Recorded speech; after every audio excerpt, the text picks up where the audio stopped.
ശ്രീനാരായണ സാഹോദര്യ പുരസ്കാരം Kanthapuram A P Abubakar മുസ്ലിയാർക്ക് മതേതര ഇടപെടലിനാണ് സ്വാമി ശാശ്വതികാനന്ദ സാംസ്കാരിക കേന്ദ്രത്തിന്റെ പുരസ്കാരം. SNDP യോഗം മുൻ പ്രസിഡന്റ് അഡ്വക്കേറ്റ് CK വിദ്യാസാഗർ ചെയർമാനായ ജൂറിയാണ് അവാർഡ് നിർണയം നടത്തിയത്. 1 ലക്ഷം രൂപയും പ്രശസ്തി പത്രവും ഫലകവും അടങ്ങുന്നതാണ് പുരസ്കാരം. ദീപക് ധർമ്മട വിവരങ്ങൾ വെച്ചിരുന്നു. ദീപക്, ഓൾമോസ്റ്റ് എല്ലാ സംവിധാനങ്ങളും പരാജയപ്പെട്ട ഒരിടത്ത് നിമിഷപ്രിയ വിഷയത്തിലൊക്കെ കാന്തപുരം നടത്തുന്ന ഇടപെടൽ, അതുല്യമായ ഇടപെടൽ അദ്ദേഹം നടത്തിയതാണ്. അതൊക്കെ ഈ പുരസ്കാര നിറവിലേക്ക് കാര്യങ്ങൾ എത്തിക്കുന്നതിൽ നിർണായക ഘടകങ്ങളായിട്ടുണ്ടോ ദീപക്?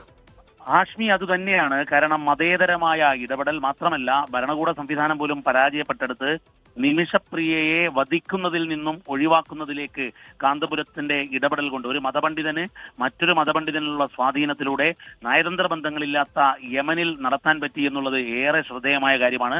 അതിനുശേഷമാണ് ഈ പുരസ്കാരം, അതും ശ്രീനാരായണ സാഹോദര്യ പുരസ്കാരം ലഭിക്കുന്നു. കാന്തപുരം AP അബൂബക്കർ മുസ്ലിയാർ ആ അവാർഡിന് അർഹനാകുന്നു എന്ന് പറയുന്നു. ഇത് വലിയ കാര്യം തന്നെയാണ്. അതിനൊരു മതേതര വലിയ പ്രതിച്ഛായ ഉണ്ട് എന്ന് നമുക്ക് വിലയിരുത്താൻ സാധിക്കും. മാത്രവുമല്ല, SNDP യോഗത്തിന്റെ മുൻ പ്രസിഡന്റ് അഡ്വക്കേറ്റ് CK വിദ്യാസാഗർ ചെയർമാനായ ഒരു ജൂറിയാണ് അവാർഡ് തെരഞ്ഞെടുത്തിരിക്കുന്നത്. ശാശ്വതികാനന്ദ സാംസ്കാരിക കേന്ദ്രത്തിൻ്റെതാണ് ഈ പുരസ്കാരം. മറ്റ് ജൂറി അംഗങ്ങളെ പരിശോധിക്കുമ്പോൾ മുൻ രാജ്യസഭ MP ആയിരുന്ന C ഹരിദാസ്, അതുപോലെ തന്നെ MG യൂണിവേഴ്സിറ്റിയിലെ സോഷ്യൽ സയൻസിലെ പ്രൊഫസർ ഡോക്ടർ രാജേഷ് കോമത്ത് തുടങ്ങിയ പ്രമുഖർ ഈ ജൂറിയിൽ ഉണ്ടാകുന്നു.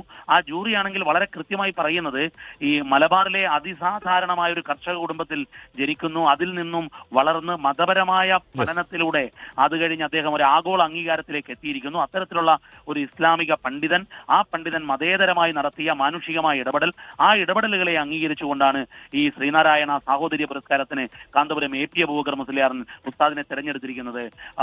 ആഷ്മി.